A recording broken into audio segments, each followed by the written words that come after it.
Olá pessoal, agora tô começando mais um vídeo aqui desse canal. Agora eu vou ensinar como é que se bota essa barra de notificações aqui, ó. Que é igual do Moto G, ó.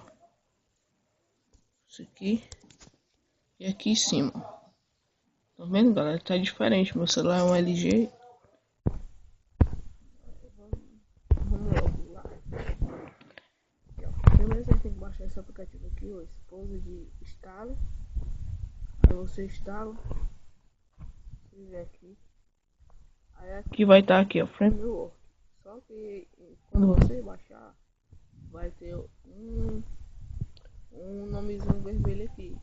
Lembrando que tem que fazer o root primeiro. Aí você vai vir aqui, ó.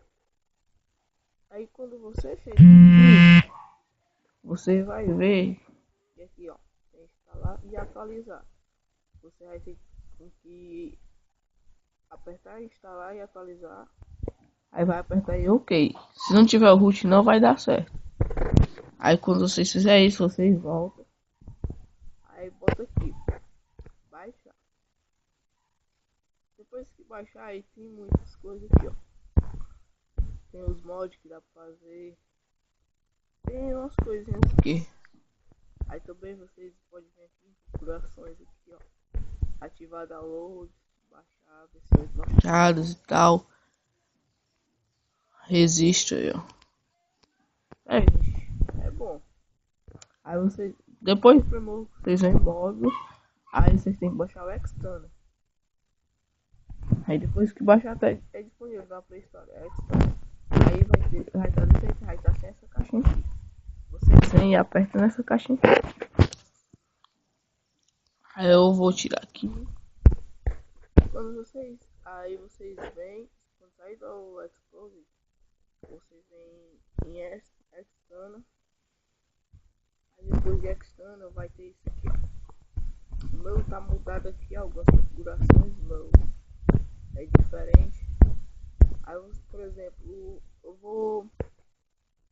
Aqui, essa daqui, ó. O cara aperta aqui, ó. Aí, depois de apertar, você escolhe que eu vou apertar nessas daqui. Botar outro aqui diferente. Pronto. Aí você... Gente, agora é só reiniciar o celular e vai dar certo. Vou passar um tempinho aqui, ainda vou reiniciar. Já eu volto, galera. Tá aí, gente, eu voltei. Agora vocês perceberam que aqui tá diferente, né, ó. Barra de notificação, ó. Aqui embaixo também. Aqui, ó. Olha, tá diferente, gente. Pois é só isso mesmo. Até a próxima. Se inscreve aí. Pois é, dá o like lá, malandrão.